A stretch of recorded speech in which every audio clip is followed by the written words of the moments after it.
JIO ਵਡਭਾਗੀਓ ਅੰਮ੍ਰਿਤ ਵੇਲੇ ਗੁਰੂ ਘਰ ਦੀਆਂ ਹਾਜ਼ਰੀਆਂ ਭਰ ਕੇ ਗੁਰਬਾਣੀ ਪੜ੍ਹ ਸੁਣ ਕੇ ਸਿਮਰਨ ਕਰਕੇ ਆਪਣਾ ਜੀਵਨ ਸਫਲ ਬਣਾ ਰਹੇ ਹੋ।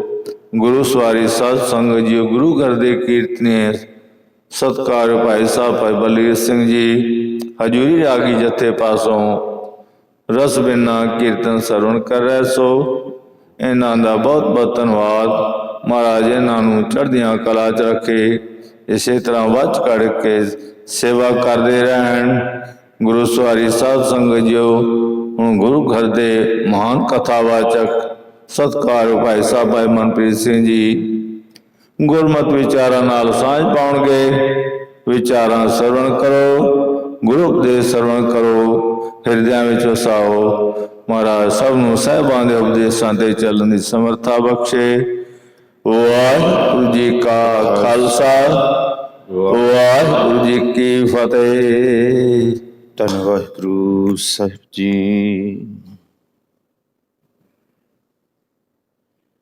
ਦੀਨਨ ਕੀ ਪ੍ਰਤਪਾਲ ਕਰੈ ਨਿਤ, ਸੰਤ ਉਬਾਰ ਗਨੀਮਨ ਗਾਰੈ।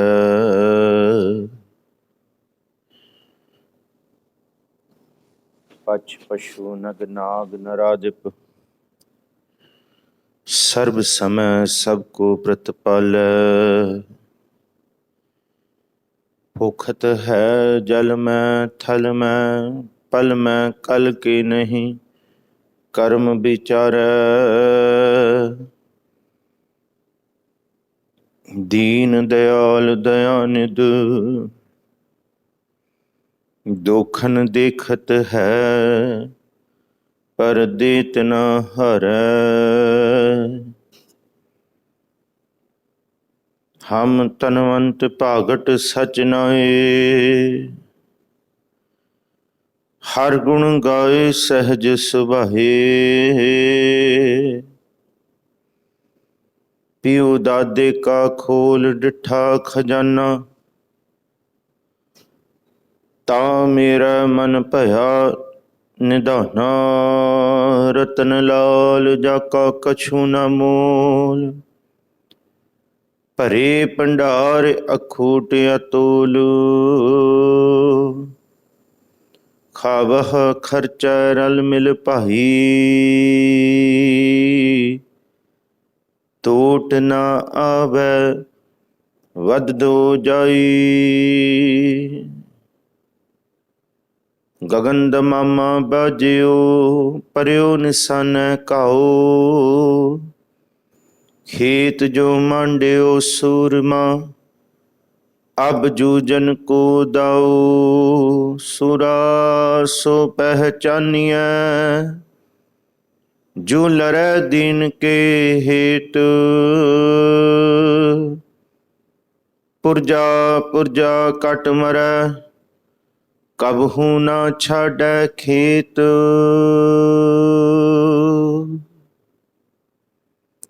ਸਾਹਿਬ ਸਤਿਗੁਰੂ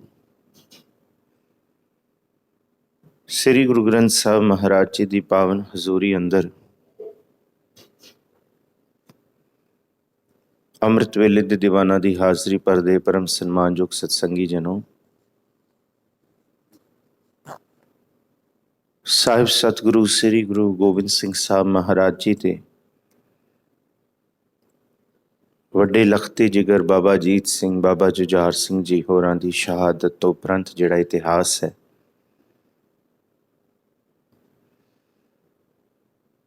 ਤੇ ਨਾਲ ਹੀ ਮਾਤ ਗੁਜਰੀ ਤੇ ਸਤਿਗੁਰ ਜੀ ਦੇ ਛੋਟੇ ਫਰਜ਼ੰਦ ਬਾਬਾ ਜੋਰਾਵਰ ਸਿੰਘ ਤੇ ਫਤਿਹ ਸਿੰਘ ਜੀ, ਉਹਨਾਂ ਦਾ ਜਿਹੜਾ ਇਤਿਹਾਸ ਹੈ, ਸਰਸਾ ਦੇ ਵਿਛੋੜੇ ਤੋਂ ਬਾਅਦ ਜਿਹੜਾ ਦੂਨਾ ਸਿੰਘ ਹਡੂਰੀਆ ਇਤਿਹਾਸ ਲਿਖਦਾ ਹੈ, ਉਹ ਇਹੀ ਕਹਿੰਦਾ ਹੈ ਕਿ ਸਤਿਗੁਰ ਜੀ ਦੇ ਮਾਤਾ ਜੀ ਤੇ ਉਹਨਾਂ ਦੇ ਫਰਜ਼ੰਦ ਕੁੰਮੇ ਮਾਸ਼ਕੀ ਦੇ ਘਰ ਉਹਦੀ ਕੁਟੀਆ ਵਿੱਚ ਰੁਕੇ ਨੇ, ਉੱਥੇ ਰਾਤ ਬਤੀਤ ਕੀਤੀ ਹੈ। ਉਪਰੰਤ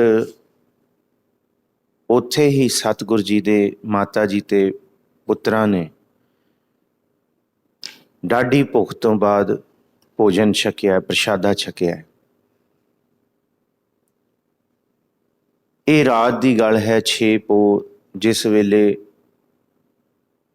ਸਤਿਗੁਰ ਜੀ ਦੇ ਫਰਜ਼ੰਦ ਸਰਸਾ ਤੋਂ ਪਰਲੇ ਪਾਸੇ ਸੀ ਤੇ ਬਸ ਉਸ ਰਾਤ ਨੂੰ ਹੀ ਉਹਨਾਂ ਛੋਟੇ ਸਾਹਿਬਜ਼ਾਦਿਆਂ ਬਾਬਾ ਜ਼ੋਰਾਵਰ ਸਿੰਘ ਤੇ ਫਤਿਹ ਸਿੰਘ ਹੋਰਾਂ ਨੇ ਆਪਣੇ ਸਕੇ ਭਰਾ ਵੱਡੇ ਭਰਾ ਅਜੀਤ ਸਿੰਘ ਤੇ ਜੁਝਾਰ ਸਿੰਘ ਦੇ ਦਰਸ਼ਨ ਕੀਤੇ ਤੇ ਆਪਣੇ ਪਿਤਾ ਜੀ ਤੇ ਆਪਣੇ ਸਾਰੇ ਸਿੰਘਾਂ ਦਾ ਸੰਗ ਮਾਣਿਆ। ਇਸ ਤੋਂ ਬਾਅਦ ਦਾ ਸਾਰਾ ਸਫ਼ਰ ਸ਼ਹਾਦਤ ਤੱਕ ਸਾਹਿਬਜ਼ਾਦਿਆਂ ਤੇ ਮਾਤਾ ਜੀ ਦਾ ਇਕੱਲਾ ਹੀ ਹੈ, ਕੋਈ ਨਾਲ ਨਹੀਂ ਨਿਭਿਆ।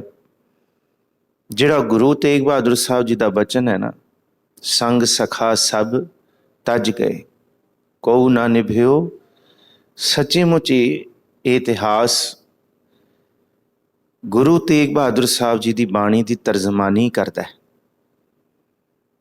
ਕਿ ਇੱਕ ਪਾਸੇ ਗੁਰੂ ਤੋਂ ਕੁਰਬਾਨ ਹੋਣ ਦੀ ਗੱਲ ਗੁਰੂ ਤੇਗ ਬਹਾਦਰ ਸਾਹਿਬ ਕਰਦੇ ਆ, ਉਹ ਸਿੰਘਾਂ ਨੇ ਕੀਤਾ, ਤੇ ਇੱਕ ਪਾਸੇ ਸਤਿਗੁਰ ਜੀ ਦੁਨੀਆ ਦਾ ਸੱਚ ਦੱਸਦੇ ਆ ਕਿ ਸਾਰਿਆਂ ਦਾ ਸਫ਼ਰ ਇਕੱਲਾ ਹੀ ਹੈ।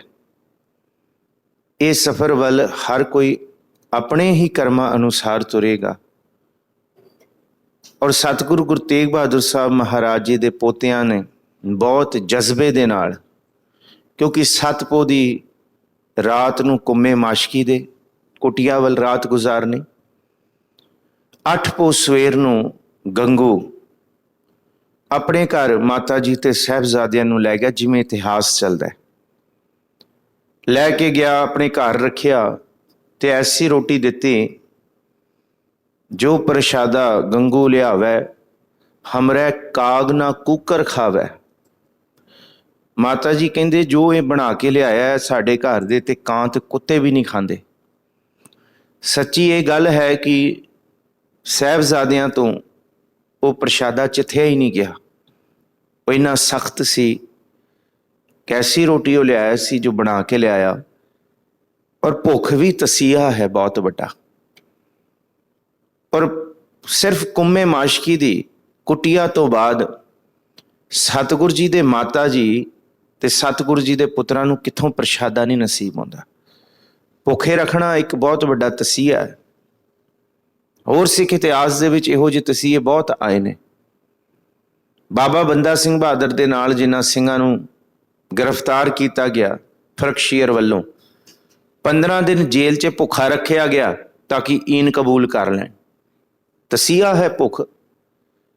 ਜਿਨ੍ਹਾਂ ਬੀਬੀਆਂ ਨੂੰ ਸਵਾ ਮਣ ਦੇ ਪੀਸਣੇ ਪੀਣ ਵਾਸਤੇ, ਜਿਨ੍ਹਾਂ ਦੇ ਗਲਾਂ ਦੇ ਵਿੱਚ ਉਹਨਾਂ ਦੀ ਔਲਾਦ ਨੂੰ ਬੋਟੀ ਕਰਕੇ ਹਾਰ ਪਾਏ, ਉਹਨਾਂ ਨੂੰ ਵੀ ਸਾਰਾ ਦਿਨ ਅੱਧੀ ਰੋਟੀ ਤੇ ਅੱਧਾ ਗਲਾਸ ਪਾਣੀ ਨਸੀਬ ਹੁੰਦਾ ਸੀ।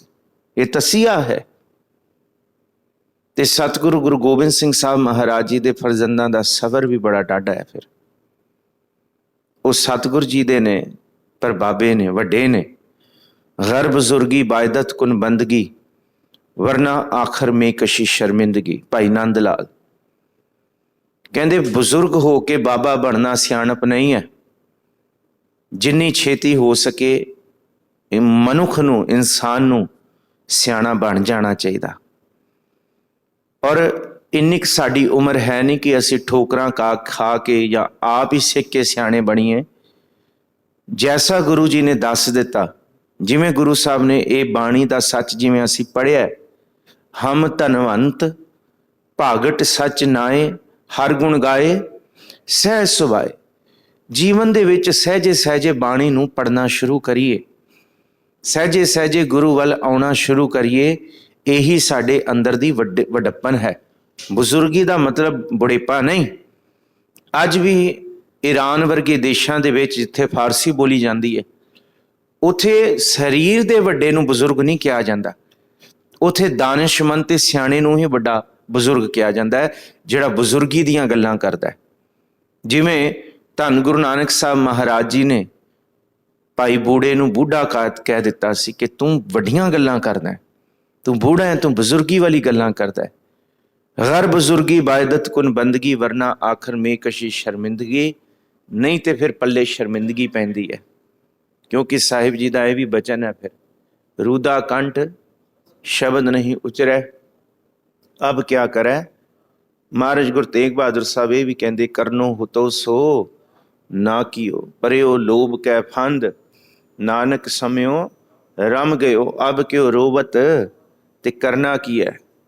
जागना जागन निका हर कीर्तन में, त्यागना त्यागन निका काम क्रोध लोभ मोह त्यागना। आओ जी इत्थों विचार शुरू करिए। थोड़ी आवाज ਵਧਾ दो जी। गुरु तेग बहादुर साहब महाराज जी का यह शब्द गौड़ी राग की लड़ी है, पंजवां शब्द। साधो गोबिंद के गुण गावो। बस महाराज जी कहते हैं यह है सियाणप का रस्ता, यह है बजुर्गी का रस्ता, यह है अपने जीवन नूं होर सुहिरद सबर दे विच जीण दा रस्ता। गज वज के गुरु बख्शी फतेह सांझी करो, असीस बख्शो। आखो जी वाहिगुरु जी का खालसा, वाहिगुरु जी की फतेह। गौड़ी महला नौवां। साधो गोबिंद के गुण गावो, मानस जन्म अमोलक पायो, बिरथा काहे गवावो। गुर सेवा ते भगत कमाई, तब यह मानुख देही पाई। ये मानुख देही बहुत महंगी है भाई। सच्ची गल है, उन्ना चिर तक सानू इहदी कीमत नहीं पता लगती जिन्ना चिर तक ये साडे हाथों छुटनी नहीं शुरू होएगी। सच्चाई है। मनुखी सुभाव यह है, जे वस्तु है तो उसकी कीमत नहीं, जब खुस गई तो उसकी कीमत फिर बहुत लगती है। महाराज कहते इसी तरह जे शरीर दुरुस्त है तो फिर कुछ भी चेता नहीं, बंदगी बाबत, सुख बाबत, परमात्मा की आनंद रूपी बख्शिश बाबत, मनुखता की सेवा बाबत। पर जिस वेले तन नूं थोड़ा जा भी कोई रोग लगता है, फिर पता लगता है कि अरोगता की अहमियत की है। शरीर का दुरुस्त होना किड्डी वड्डी दात है। इहदे विच कोई उम्र का तकाजा नहीं, रोग तो किसी भी उम्र ते चिंबड़ सकता है। शरीर बाबत कोई दावा नहीं कर सकता कि इहदे अंदर की चल रहा है। जल की पीत, पवन का थंबा, रक्त बिंद का गारा, हाड़ मांस नाड़ी को पिंजर, पंखी बसै बेचारा। ये हाल है साडे शरीर की, ये बनतर है। पता नहीं इहदे विच केड़ी तब्दीली कद हो जाए, कोई नहीं जान सकता। प्राणी क्या मेरा क्या, पर महाराज कहते थे मेहर तेर थोड़ी करन आया, कल दा नहीं पता। आओ सारे मिलके भई प्राप्त मानुख देहोरिया, गोबिंद मिलन की एह तेरी बरिया। अवर काज तेरा कितै ना काम, मिल साज संगत भज। आ नाम केवल नाम ही ते जपीए ना। मन केवल वाले पदे ते नहीं, पद ते नहीं पहुंच सकता। मन कुल अनेक है, पर केवल एक चीज, एक फुरना, एक ख्याल एक वेले नहीं है। एक वेले बहुत कुछ सोचेगा, एक वेले बहुत कुछ करेगा, करन लग्या भी इहदे मन दे अंदर बड़े ख्याल आणगे। किथे जान लग्या उहदे बाबत भी मन खिंचेगा, चल रहन दे, की जाना, किथे जाना, वापिस ही चलते हैं। एक पासे मन का ख्याल नहीं है। मन हमेशा पुठा, मन हमेशा उल्टे वाले पासे जाएगा। ये मन का सुभाव है। खासकर साध संगत विच बैठण वालियां दे विच ये फेरा नहीं पाएगा। इत्थे ते कोई विरले बख्शिश वाले ही आउणगे, नहीं तो सतगुरु जी कहते हैं कि इत्थे आके किसी नूं ये जाच नहीं पता कि इत्थे आके महापतित ते होत पुनीता, कोई महापापां वाला मन भी इत्थे आके टिक जाए तो वह पतीत तो पुनीत हो जाता है, टुटे होए तो जुड़ जाता है। क्योंकि गुरु है टूटी गंढ न हार स्वामी, टुटियां दी जोड़न वाला सुरत है। ਜਿੱਥੇ ਕੋਈ ਵੀ ਨਹੀਂ ਹੈ ਉੱਥੇ ਗੁਰੂ ਕੀ ਸੰਗਤ ਦੀ ਮਹਿਮਾ ਦੀ ਸ਼ੋਭਾ ਬਹੁਤ ਵੱਡੀ ਹੈ। ਇੱਥੇ ਸਾਹਿਬ ਜੀ ਕਹਿੰਦੇ ਹੈ ਇਸ ਸੰਗਤ ਦੇ ਵਿੱਚ ਅੰਧਲੇ ਤ੍ਰਿਭਵਨ ਸੂਝਿਆ। ਕਹਿੰਦੇ ਅੰਨੇ ਨੂੰ ਤ੍ਰੈ ਭਵਨਾਂ ਦੀ ਸੋਝੀ ਹੋ ਜਾਏਗੀ। ਭਾਵ ਜਿਹੜਾ ਮਨ ਕਰਕੇ ਅੰਨਾ ਹੈ, ਨਹੀਂ ਸੱਚ ਨੂੰ ਦੇਖ ਰਿਹਾ, ਸੰਗਤ ਵਿੱਚ ਆ ਕੇ ਟਿਕੇ ਤਾਂ ਸਹੀ, ਤ੍ਰੈ ਭਵਨਾਂ ਦੀ ਸੋਝੀ ਕਰਨ ਵਾਲੀ ਹੈ ਇਹ ਸੰਗਤ। ਤ੍ਰਿਣ ਮੇਰ ਦਿਖੀਤਾ, ਜਿਹੜੀ ਚੀਜ਼ ਤਿਣਕੇ ਰੂਪ ਦੇ ਵਿੱਚ ਸਾਡੀ ਸ਼ੋਭਾ ਸੰਸਾਰ 'ਚ ਕੋਈ ਨਹੀਂ ਕਰਦਾ, ਸਾਡੀ ਸ਼ੋਭਾ ਤਿਣਕੇ ਜਿੰਨੀ ਹੈ। ਮਹਾਰਾਜ ਕਹਿੰਦੇ ਸੰਗਤ 'ਚ ਆ, ਬਾਣੀ ਤੋਂ ਬਜ਼ੁਰਗੀ ਕਮਾ, ਸਿਆਣਪ ਕਮਾਈਏ, ਤੇ ਸਿਆਣਪ ਦੇ ਨਾਲ ਸ਼ੋਭਾ ਵੀ ਸੁਮੇਰ ਪਰਬਤ ਜਿੱਦੀ ਡਾਢੀ ਹੋ ਜਾਏਗੀ, ਵੱਡੀ ਹੋ ਜਾਏਗੀ। ਤ੍ਰਿਣ ਮੇਰ ਦਿਖੇਤਾ। ਤੇ ਇਸ ਕਰਕੇ ਗੁਰੂ ਤੇਗ ਬਹਾਦਰ ਸਾਹਿਬ ਕਹਿੰਦੇ ਸਦ ਹੋ ਗੋਬਿੰਦ ਕੇ ਗੁਣ ਗਾਵੋ, ਗਾਓ ਇਹਨੂੰ, ਮਾਨਸ ਜਨਮ ਅਮੋਲਕ ਪਾਇਓ, ਬਿਰਥਾ ਕਾਹੇ ਗਵਾਵੋ। ਇਹ ਤੇ ਭਾਈ ਚਲੀ ਜਾ ਰਿਹਾ ਹੈ। ਦਿਨ ਤੇ ਪਹਿਰ, ਪਹਿਰ ਤੇ ਘਰੀਆਂ, ਔਦ ਘਟੈ ਤਨ ਛੀਜੈ, ਕਾਲ ਅਹੇਰੀ ਫਿਰੈ ਬਦਕ ਜਿਉ, ਕਹੋ ਕਵਨ ਬਿਦ ਕੀਜੈ। ਕੀ ਤਿਆਰੀ ਕੀਤੀ ਹੈ? ਗੁਰੂ ਤੇਗ ਬਹਾਦਰ ਸਾਹਿਬ ਜੀ ਪੁੱਛਦੇ ਹੈ। ਤਿਆਰੀ ਤੇ ਇਹ ਸੀ ਬੰਦਗੀ ਦੀ, ਅੱਗਾ ਨਹੀਂ ਸਵਾਰਿਆ। ਸੁੱਖਾਂ ਤੋਂ ਅਸੀਂ ਇੰਨੇ ਜ਼ਿਆਦਾ, ਇੰਨੇ ਗੁੜਚ ਗਏ ਸੁੱਖਾਂ ਦੇ ਵਿੱਚ, ਮੋਹ ਦੇ ਵਿੱਚ, ਕਿਉਂਕਿ ਪਿੱਛੇ ਪੜਿਆ ਸੀ ਚੰਚਲ ਤ੍ਰਿਸ਼ਨਾ ਸੰਗ ਬਸਤ ਹੈ, ਯਾਤੇ ਥਿਰ ਨਾ ਰਹਾਈ। ਇਸ ਚੰਚਲ ਤ੍ਰਿਸ਼ਨਾ ਨੇ ਅਗਲਾ ਚੇਤਾ ਹੀ ਨਹੀਂ ਆਉਣ ਦਿੱਤਾ, ਤੇ ਅਗਲਾ ਹੈ ਮਰਨ ਲਿਖਾਏ। ਤੇ ਇਹ 6 ਤੇ 9 ਸਾਲ ਦੇ ਬਾਬਿਆਂ ਨੂੰ ਪਤਾ ਸੀ। ਇਹ ਬਾਬਾ ਜੁਝਾਰ ਸਿੰਘ ਜੀ ਤੋਂ ਵੀ ਛੋਟੇ ਬਾਬਾ ਜ਼ੋਰਾਵਰ ਸਿੰਘ ਤੇ ਬਾਬਾ ਫਤਿਹ ਸਿੰਘ ਇਹ ਜਾਣਦੇ ਸੀ ਕਿ ਮਰਨਾ ਤੇ ਹੈ ਹੀ ਹੈ। ਤੁਸੀਂ ਦੇਖੋ ਤਸੀਹੇ ਕਿੰਨੇ ਨੇ। ਅੱਜ 9 ਪੋਹ ਦੀ ਸਵੇਰ ਚੜੀ ਹੈ। ਸਾਹਿਬਜ਼ਾਦੇ 7 ਪੋਹ ਦੀ ਰਾਤ ਕੁੰਮੇ ਮਾਸ਼ਕੀ, 8 ਪੋਹ ਗੰਗੂ ਦੇ, ਤੇ ਅੱਜ ਸਾਹਿਬਜ਼ਾਦਿਆਂ ਨੂੰ ਗੰਗੂ ਨੇ ਪੰਨਾਂ ਵਿੱਚ ਬੰਨ ਕੇ ਮੁਰਿੰਡੇ ਦੇ ਜਿਹੜੇ ਨਵਾਬ ਨੇ ਉਹਨਾਂ ਦੇ ਕੋਲ ਸ਼ਿਕਾਇਤ ਕਰਕੇ ਇਹਨਾਂ ਨੂੰ ਗ੍ਰਿਫਤਾਰ ਕਰਾਉਣਾ ਹੈ। ਕਿਉਂ? ਇੱਕ ਤੇ ਭੋਜਨ ਨਹੀਂ ਦਿੱਤਾ, ਹੈ ਦੇਣਦਾਰ ਗੰਗੂ ਗੁਰੂ ਦਾ, ਤੇ ਦੂਸਰਾ ਮਾਤਾ ਜੀ ਦੀ ਗਹਿਣਿਆਂ ਦੀ, ਪੈਸਿਆਂ ਦੀ ਖੁਰਜੀ ਚੱਕ ਲਈ ਹੈ।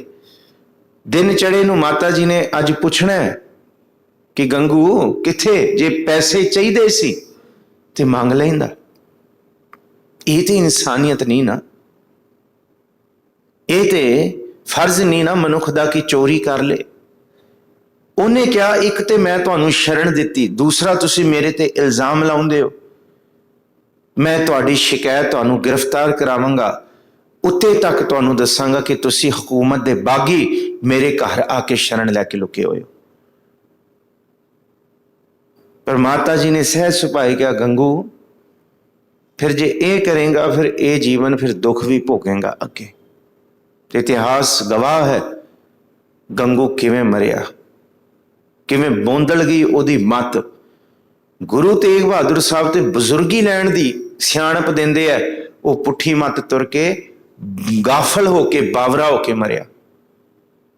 ਸਾਰੇ ਕਹਿੰਦੇ ਆ ਸਹੇੜੀ ਪਿੰਡ ਦਾ ਗੰਗੂ ਰਹਿਣ ਵਾਲਾ, ਸਾਹਿਬਜ਼ਾਦਿਆਂ ਦੀਆਂ ਸ਼ਹਾਦਤਾਂ ਤੋਂ ਬਾਅਦ, ਛੋਟੇ ਸਾਹਿਬਜ਼ਾਦਿਆਂ ਦੀ, ਕੁਝ ਕੁ ਮਹੀਨਿਆਂ ਬਾਅਦ ਉਹ ਸਹੇੜੀ ਪਿੰਡ ਦੇ ਜੰਗਲਾਂ ਦੇ ਵਿੱਚ ਬੌਰਾ ਹੋ ਕੇ ਫਿਰਦਾ ਰਹਿੰਦਾ ਸੀ। ਬੌਰਾ ਹੋ ਗਿਆ ਸੀ, ਸੌਂਦਾ ਨਹੀਂ ਸੀ, ਸੌਂਦਾ ਸੀ ਤੇ ਸਾਹਿਬਜ਼ਾਦਿਆਂ ਦੇ ਚਿਹਰੇ ਸਾਹਮਣੇ ਆਉਂਦੇ ਸੀ। ਸੌਂਦਾ ਸੀ ਤੇ ਗੁਰੂ ਤੇਗ ਬਹਾਦਰ ਸਾਹਿਬ ਮਹਾਰਾਜ ਜੀ ਦਾ ਜਾਹੋ ਜਲਾਲ ਕਰਦਾ ਚਿਹਰਾ ਉਹਨੂੰ ਡਰਾਉਂਦਾ ਸੀ। ਗੁਰੂ ਗੋਬਿੰਦ ਸਿੰਘ ਸਾਹਿਬ ਜੀ ਦੇ ਨਾਮ ਤੋਂ ਡਰਦਾ ਸੀ, ਕਹਿੰਦਾ ਮੈਂ ਸੋਣਾ ਨਹੀਂ ਹੈ, ਬੌਰਾ ਹੋ ਗਿਆ ਸੀ। ਇਹ ਸੱਚ ਵਰਤਦਾ ਹੈ, ਕਿਉਂਕਿ ਅੱਜ ਦਾ ਹੁਕਮਨਾਮਾ ਹੈ ਜੇ ਸੱਚੇ ਪਾਤਸ਼ਾਹ ਕਹਿੰਦੇ ਮਤ ਕੋ ਜਾਪੈ ਜਾਏ ਅੱਗੇ ਪਾਈ ਸੀ। ਸਵਰਗ ਨਰਕ ਕੋਈ ਅੱਗੇ ਨਹੀਂ ਹੈ। ਲੇਖਾ ਜੋਖਾ ਹਿਸਾਬਾਂ ਦਾ ਕੋਈ ਵੱਖਰਾ ਪਲੈਨਟ ਨਹੀਂ ਹੈ ਜਿੱਥੇ ਸਵਰਗ ਨਰਕ 'ਚ ਲੇਖਾ ਜੋਖਾ ਹੋਣਾ ਹੈ। ਮਹਾਰਾਜ ਜੀ ਕਹਿੰਦੇ ਇੱਥੇ ਹੀ ਹੈ। ਇੱਥੇ ਹੀ ਹੈ ਸਭ ਕੁਝ। ਤੇ ਜਿਨੇ ਸਤਿਗੁਰ ਜੀ ਦੇ ਸਾਹਿਬਜ਼ਾਦਿਆਂ ਨੂੰ ਦੁੱਧ ਪਿਲਾਇਆ, ਭਾਵੇਂ ਉਹਨੂੰ ਕੋਲੂ ਦੇ ਵਿੱਚ ਪੀੜ ਦਿੱਤਾ ਗਿਆ, ਪਰ ਯਾਦ ਰੱਖਿਓ ਚੱਲਿਆ ਪਤ ਸਿਉ ਜਨਮ ਸਵਾਰ ਵਾਜਾ ਵਾਏ ਸੀ। ਉਹ ਆਪਣਾ ਜਨਮ ਸਵਾਰ ਕੇ ਗਿਆ, ਉਹ ਸੱਚ ਦੇ ਲਈ ਗਿਆ। ਉਹਨੂੰ ਪਤਾ ਸੀ ਇਸ ਭਾਈ ਮਹਿਰੇ ਨੂੰ ਇਹ ਖਬਰ ਸੀ ਕਿ ਮਰਨਾ ਤੇ ਹੈ ਹੀ ਹੈ, ਜੀਵਨ ਸਦਾ ਰਹਿਣ ਵਾਲਾ ਨਹੀਂ ਹੈ। ਇਹ ਮਾਨੁਖ ਜਨਮ ਜਿਹੜਾ ਮਿਲਿਆ ਹੈ, ਇਹ ਬਿਰਥਾ ਨਹੀਂ ਗਵਾਉਣਾ ਚਾਹੀਦਾ। ਝੂਠ ਪਿੱਛੇ ਲੱਗ ਕੇ ਬਿਰਥਾ ਨਹੀਂ ਗਵਾਉਣਾ। ਸੱਚ ਪਿੱਛੇ ਭਾਵੇਂ ਜੀਵਨ ਰਹੇ ਨਾ ਰਹੇ, ਪਰ ਸੱਚ ਰਹਿਣ ਵਾਲਾ ਹੈ ਤੇ ਸੱਚ ਦੀ ਗਵਾਹੀ ਭਰਨ ਵਾਲਾ ਵੀ ਸਦਾ ਜਿਉਂਦਾ ਰਹਿੰਦਾ। ਭਾਈ ਮੋਤੀ ਮਹਿਰੇ ਨੂੰ ਵੀ ਅਸੀਂ ਸਜਦਾ ਕਰਦੇ ਹਾਂ। ਤੇ ਉਹ ਐਸਾ ਸਿੱਖ ਜਿਨੇ ਸਾਹਿਬਜ਼ਾਦਿਆਂ ਦੀ ਸੰਸਕਾਰ ਦੇ ਵਾਸਤੇ ਆਪਣਾ ਸਭ ਕੁਝ ਦੇਤਾ, ਸੋਨੇ ਦੀਆਂ ਮੋਹਰਾਂ ਖੜੀਆਂ ਕਰਕੇ ਦੇਤੀਆਂ। ਇਹ ਵੀ ਤੇ ਹੈ ਚੱਲਿਆ ਪਤ ਸਿਉ ਜਨਮ ਸਵਾਰ ਵਾਜਾ ਵਾਏ ਸੀ। ਜਿੱਥੇ ਅੱਜ ਗੁਰੂ ਸਾਹਿਬ ਨੂੰ ਨਮਸਕਾਰ ਹੈ, ਸਾਹਿਬਜ਼ਾਦਿਆਂ ਨੂੰ, ਗੁਰੂ ਕੇ ਸਿੰਘਾਂ ਨੂੰ ਯਾਦ ਕਰਦੇ ਹਾਂ। ਉਹਨਾਂ ਨੂੰ ਅਸੀਂ ਉਹ ਸੰਗਤ ਦੇ ਚਿੰਤਨ ਵਿੱਚ ਹੁੰਦੇ ਹੈ ਤੇ ਉਹ ਕੋਈ ਆਪਣੀ ਤਾਰੀਫ ਵਾਸਤੇ ਕਰਕੇ ਨਹੀਂ ਗਏ, ਬਲਕਿ ਉਹ ਇਸ ਲਈ ਕਰਕੇ ਗਏ, ਧੰਨ ਗੁਰੂ ਗੋਬਿੰਦ ਸਿੰਘ ਸਾਹਿਬ ਦੀ ਕਿਰਪਾ ਦੇ ਪਾਤਰ ਸਨ, ਤਾਂ ਕਿ ਸਾਡੇ ਜੀਆਂ ਨੂੰ ਵੀ, ਸਾਡੇ ਮਨਮੁਖੀ ਜੀਆਂ ਨੂੰ ਵੀ ਉਹ ਸੇਧ ਦੇਣ। ਤੇ ਅੱਜ ਉਹਨਾਂ ਦਾ ਜੀਵਨ, ਭਾਵੇਂ ਉਹ ਟੋਡਰ ਮੱਲ ਹੈ, ਭਾਵੇਂ ਮੋਤੀ ਮਹਿਰਾ ਜੀ ਹੈ, ਤੇ ਭਾਵੇਂ ਉਹ ਬੀਬੀ ਸ਼ਰਨ ਕੌਰ ਹੈ, ਤੇ ਭਾਵੇਂ ਉਹ ਸਰਦਾਰ ਦਿਆਲ ਸਿੰਘ ਨੇ, ਇਹ ਸਾਰੇ ਅੱਜ ਸਾਨੂੰ, ਕਿਉਂਕਿ ਇਹਨਾਂ ਗੁਰਸਿੱਖਾਂ ਨੂੰ ਯਾਦ ਕਰਨਾ, ਤੇ ਭਾਵੇਂ ਬੀਬੀ ਮੁਮਤਾਜ਼ ਹੈ, ਇਹ ਸਾਰੇ ਇਸ ਕੜੀ ਦੇ ਹਿੱਸੇ ਨੇ। ਇਹਨਾਂ ਸ਼ਹਾਦਤਾਂ ਤੋਂ ਇਹਨਾਂ ਨੂੰ ਓਹਲੇ ਨਹੀਂ ਕੀਤਾ ਜਾ ਸਕਦਾ। ਧੰਨ ਗੁਰੂ ਗੋਬਿੰਦ ਸਿੰਘ ਸਾਹਿਬ ਦੇ ਪੁੱਤਰਾਂ ਨੂੰ ਅੱਜ ਮੋਰਿੰਡੇ ਦੀ ਜੇਲ੍ਹ ਵਿੱਚ ਪਤਾ ਕਿਵੇਂ ਲੈ ਕੇ ਗਿਆ? ਜਿਹੜੇ ਮੋਰਿੰਡੇ ਦੇ ਤਹਿਸੀਲਦਾਰ ਸਨ ਦੋਨੋਂ, ਉਹਨੇ ਬੋਰੀਆਂ ਦੇ ਵਿੱਚ ਪਾ ਕੇ ਸਾਹਿਬਜ਼ਾਦਿਆਂ ਦੇ ਉੱਤੋਂ ਗੰਢਾਂ ਬੰਨ ਕੇ, ਜਿਸ ਤਰ੍ਹਾਂ ਕੁਛ ਪਾ ਕੇ ਸਮਾਨ ਤੁਨਿਆ ਹੁੰਦਾ ਹੈ ਬੋਰੀਆਂ ਦੇ ਵਿੱਚ, ਉਵੇਂ ਸੁੱਟ ਕੇ ਗੱਡਿਆਂ ਦੇ ਉੱਤੇ ਤੇ ਮਾਤਾ ਜੀ ਨੂੰ ਲੈ ਕੇ ਗਏ ਨੇ। ਤੇ ਤੁਸੀਂ ਕੀ ਸੋਚਦੇ ਹੋ ਕਿ ਅੱਜ ਮੋਰਿੰਡੇ ਦੀ ਜੇਲ੍ਹ ਦੇ ਵਿੱਚ ਸਾਹਿਬਜ਼ਾਦਿਆਂ ਨੂੰ ਕੁਝ ਖਾਣ ਨੂੰ ਦਿੱਤਾ ਹੋਏਗਾ? ਉਹਨਾਂ ਨੇ ਤਸੀਹੇ ਦਿੱਤੇ ਹੋਣਗੇ ਤਾਂ ਕਿ ਵਜ਼ੀਰ ਖਾਂ ਦੇ ਕੋਲ ਪਹੁੰਚਣ ਤੋਂ ਪਹਿਲਾਂ ਮੈਂ ਇਹਨਾਂ ਨੂੰ ਈਨ ਕਬੂਲ ਕਰਾ ਦਾਂ, ਹੋ ਸਕਦਾ ਹੈ ਮੈਂ ਮੋਰਿੰਡੇ ਦਾ ਸੂਬੇਦਾਰ ਹੀ ਬਣ ਜਾਵਾਂ। ਭੁੱਖਾ ਰੱਖਿਆ ਅੱਜ ਵੀ ਜੇਲ੍ਹ ਵਿੱਚ, ਅੱਜ ਵੀ ਤਸੀਹੇ ਦਿੱਤੇ। ਇਹ ਕੋਈ ਪਹਿਲੀ ਰਾਤ ਨਹੀਂ ਹੈ ਕਿ ਜਿਸ ਰਾਤ ਭੋਏ ਤੇ ਜ਼ਮੀਨ ਤੇ ਸਾਹਿਬਜ਼ਾਦੇ ਤੇ ਮਾਤਾ ਜੀ ਸੌ ਰਹੇ ਨੇ। ਅੱਜ ਵੀ ਸਤਿਗੁਰ ਜੀ ਦੇ ਸਾਹਿਬਜ਼ਾਦੇ ਤੇ ਮਾਤਾ ਜੀ ਉਸ ਮੋਰਿੰਡੇ ਦੀ ਜੇਲ੍ਹ ਵਿੱਚ ਥੱਲੇ ਜ਼ਮੀਨ ਤੇ ਸੁੱਤੇ ਨੇ, ਉੱਤੇ ਲੈਣ ਨੂੰ ਕੁਝ ਨਹੀਂ। ਔਰ ਸਤਿਗੁਰ ਜੀ ਦੀ ਮਾਤਾ ਨੂੰ 9 ਪੋਹ ਨੂੰ ਸਵੇਰੇ ਸਵੇਰੇ ਵਜ਼ੀਰ ਖਾਂ ਦੇ ਦਰਬਾਰ ਦੇ ਵਿੱਚ ਪੇਸ਼ ਕੀਤਾ ਗਿਆ। ਔਰ ਜਦ ਪੇਸ਼ੀ ਹੋਈ ਹੈ, ਔਰ ਅੱਜ 9 ਪੋਹ ਦਾ ਦਿਨ ਚੜਿਆ, ਔਰ 9, 10 ਤੇ 11 ਇਹ 3 ਦਿਨ ਸਤਿਗੁਰੂ ਸੱਚੇ ਪਾਤਸ਼ਾਹ ਜੀ ਦੇ ਸਾਹਿਬਜ਼ਾਦਿਆਂ ਦੀ ਦੁਨੀਆ ਦੇ ਸਾਰੇ ਲਾਲਚ ਵੀ ਦਿੱਤੇ ਗਏ, ਦੁਨੀਆ ਦੇ ਰੱਜ ਕੇ ਤਸੀਹੇ ਵੀ ਦਿੱਤੇ ਗਏ, ਪਰ ਧੰਨ ਨੇ ਗੁਰੂ ਗੋਬਿੰਦ ਸਿੰਘ ਸਾਹਿਬ ਦੇ ਫਰਜ਼ੰਦ, ਜਿਹੜੇ ਗੁਰੂ ਤੇਗ ਬਹਾਦਰ ਸਾਹਿਬ ਜੀ ਦੀ ਬਾਣੀ ਨੂੰ ਸੱਚੀ ਮੁੱਚੀ 6 ਤੇ 9 ਸਾਲ ਦੀ ਉਮਰ ਦੇ ਵਿੱਚ ਆਪਣੇ ਪਿੰਡੇ ਤੇ ਕਮਾ ਗਏ। ਜੇ ਅੱਜ ਪੁੱਛੀਏ ਕਿ ਗੁਰੂ ਤੇਗ ਬਹਾਦਰ ਸਾਹਿਬ ਦੇ ਸ਼ਬਦਾਂ ਦੇ ਅਰਥ ਸਾਡੀ ਜ਼ੁਬਾਨ ਨਹੀਂ ਕਰ ਸਕਦੀ, ਸਾਹਿਬਜ਼ਾਦਿਆਂ ਦਾ ਜੀਵਨ ਗੁਰੂ ਤੇਗ ਬਹਾਦਰ ਸਾਹਿਬ ਦੇ ਬਾਣੀ ਦੀ ਤਰਜਮਾਨੀ ਕਰਦਾ ਹੈ, ਅਰਥ ਕਰਦਾ ਹੈ। ਦੁਨੀਆ ਦੀ ਕਿਹੜੇ ਵਿਦਵਾਨ ਦੀ ਕਲਮ ਇਸ ਬਾਣੀ ਦੇ ਅਰਥ ਕਰੇਗੀ ਜਿਹੜਾ ਸਾਹਿਬਜ਼ਾਦਿਆਂ ਨੇ ਕਰਤੇ? ਜੇ ਸਾਹਿਬਜ਼ਾਦਿਆਂ ਨੂੰ ਉਹਨਾਂ ਨੇ ਅੱਜ ਦੇ ਦਿਨ ਗ੍ਰਿਫਤਾਰ ਕਰਕੇ ਠੰਡੇ ਬੁਰਜ ਦੇ ਵਿੱਚ ਰੱਖਣਾ, ਪਹਿਲੇ ਦਿਨ ਦੁਨੀਆ ਦੇ ਸਾਰੇ ਲਾਲਚ ਦਿੱਤੇ ਗਏ ਨੇ ਅੱਜ ਸਾਹਿਬਜ਼ਾਦਿਆਂ ਨੂੰ। ਤੁਹਾਡੇ ਖੂਬਸੂਰਤ ਕੁੜੀਆਂ ਨਾਲ ਨਿਕਾਹ ਕਰਾਵਾਂਗੇ, ਤੁਹਾਨੂੰ ਰਾਜ ਦਰਬਾਰ ਦੇਵਾਂਗੇ, ਤੁਹਾਨੂੰ ਵੱਖਰੇ ਮਹਿਲ ਬਣਾ ਕੇ ਦੇਵਾਂਗੇ, ਹਰ ਤਰ੍ਹਾਂ ਦੀਆਂ ਚੀਜ਼ਾਂ, ਹਰ ਤਰ੍ਹਾਂ ਦਾ ਸੁੱਖ, ਹਰ ਤਰ੍ਹਾਂ ਦੀ ਦੌਲਤ, ਹਰ ਤਰ੍ਹਾਂ ਦਾ ਭੋਜਨ, ਨੌਕਰ ਚਾਕਰ ਤੁਹਾਡੇ ਅੱਗੇ ਪਿੱਛੇ ਹੋਣਗੇ। ਕਿਹੜਾ ਸੁੱਖ ਨਹੀਂ ਦਿੱਤਾ ਗਿਆ? ਤੇ ਸਤਿਗੁਰੂ ਸੱਚੇ ਪਾਤਸ਼ਾਹ ਨੇ ਇਹ ਚੀਜ਼ਾਂ ਧੁਰੋਂ ਦਿੱਤੀਆਂ ਕਿ ਬੱਚਿਓ ਯਾਦ ਰੱਖਿਓ ਆਪਣੇ ਦਾਦੇ ਨੂੰ ਤੇ ਦਾਦੇ ਦੀ ਧੁਰ ਕੀ ਬਾਣੀ ਨੂੰ। ਜਿਸ ਵੇਲੇ ਸਿਖਰ ਆਇਆ ਨਾ, ਵਜ਼ੀਰ ਖਾਨ ਨੇ ਕਿਹਾ ਜੇ ਤੁਸੀਂ ਅੱਜ ਈਨ ਕਬੂਲ ਲੋ ਤੇ ਔਰੰਗਜ਼ੇਬ ਦੇ ਦਰਬਾਰ ਤੋਂ ਤੁਹਾਡੀ ਮਾਫੀ ਦਵਾਵਾਂਗਾ। ਤੇ ਜਿਸ ਵੇਲੇ ਛੋਟੇ ਸਾਹਿਬਜ਼ਾਦਿਆਂ ਨੇ, ਬਾਬਾ ਜੋਰਾਵਰ ਸਿੰਘ ਨੇ ਇਹ ਸੁਣਿਆ ਨਾ ਕਿ ਔਰੰਗਜ਼ੇਬ ਦਾ ਨਾਮ ਲੈਂਦਾ ਵਜ਼ੀਰ ਖਾਨ, ਕਹਿੰਦਾ ਕੈਸਾ औरंगजेब, कहता कहता 5 वक्त का निमाजी रखता कैद अपने आबा को है। कहते किहड़े जालम औरंगजेब की गल कर रहे हो? एक पासे कहना मैं 5 वक्त का निमाजी हाँ ते दूसरे पासे अपने पिता नूं कैद करके रखिया। कहते जेड़ा अपने पिता का सका नहीं होया वजीर खां वो तेरा भी सका नहीं होएगा। और तुहानूं पता होएगा औरंगजेब ने अपने पिता ਨੂੰ कैद करके रखिया शाहजहां। और इथों तक जद कैद किया तो यह हुक्म लाता कि अद्धे गिलास तो वध पानी मेरे पिता दे रोज का नेम है, इस तो वध नहीं देना। शाहजहां लिखण का बहुत शौकीन सी। उन्हें एक दिन आए हुए पानी तो शाही बना ली, शाही विच पा लिया। उन्हें दोबारा पानी मंगया तो कहता औरंगजेब ने मना किया, अद्धे गिलास तो वध नहीं मिलेगा।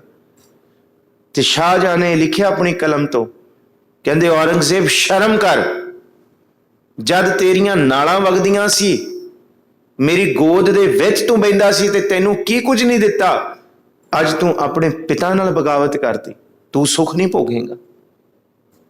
ये वड्डियां गल्लां ने।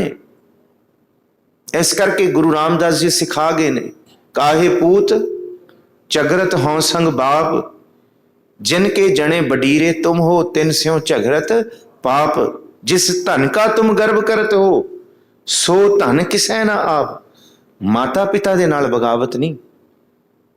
मां प्यो पहले रब ने संसार दे विच, जन्म देण वाले ने, संभाल करन वाले ने।